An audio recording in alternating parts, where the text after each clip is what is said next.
विकसित भारत के लिए जो समय काल है 2047 का, उसके लिए जिस तेज़ी से दौड़ने की ज़रूरत है, जाहिर है कि हम लोग कई बार क्रिटिसिज्म में बोलते हैं कि ये सरकार बिग बैंग काम नहीं करती है, इंक्रीमेंटल काम करती है। एक्चुअली अब लगता है कि इंक्रीमेंटलिज्म इज़ अ गुड थिंग। तो मैं ये समझना चाहता हूँ आपसे कि जो ग्लोबल हेडविंड है, जो अनसर्टेनिटी और अनप्रेडिक्टेबिलिटी नई इंट्रोड्यूस हो गई है, उसमें भारत के एक्सटर्नल फैक्टर के जो कंसर्न्स हैं वो रहेंगे, लेकिन तब भी हम अपने आप को उनसे इंसुलेट कैसे करेंगे इस गोल को अचीव करने के लिए। ग्लोबल चैलेंजेस में शिपिंग का उदाहरण इतना विस्तार से इसीलिए बोला कि कैपेसिटी हमारे अगर हाथ में रहता, हम ही शिप बिल्ड करते, कंटेनर्स बिल्ड करते, और ग्लोबल ट्रेड के लिए हम जितना अभी चैलेंजेस फेस कर रहे हैं उसका, ऐसे ही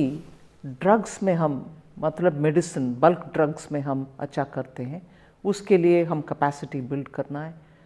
ग्लोबल चैलेंजेस हमें बहुत सारे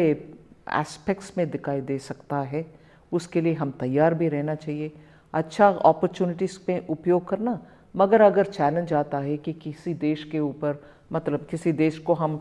जाके मार्केट कर नहीं सकते हमारे गुड्स, नया मार्केट ढूंढ लेना, ऐसे करके बहुत सारे ओपनिंग करना है। और जब इन्वेस्टमेंट आता है एक देश से,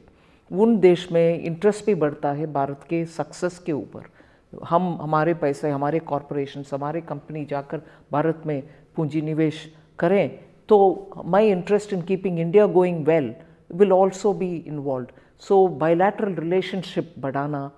और नेगोशिएशंस करने में उनके साथ अंडरस्टैंड करके नेगोशिएशन करना। सो ये एक डिपार्टमेंट का काम नहीं, पूरे होल ऑफ गवर्नमेंट अप्रोच में एक्सटर्नल अफेयर्स भी, इंडस्ट्री भी, हमारे फिनांस के द्वारा कस्टम्स भी, और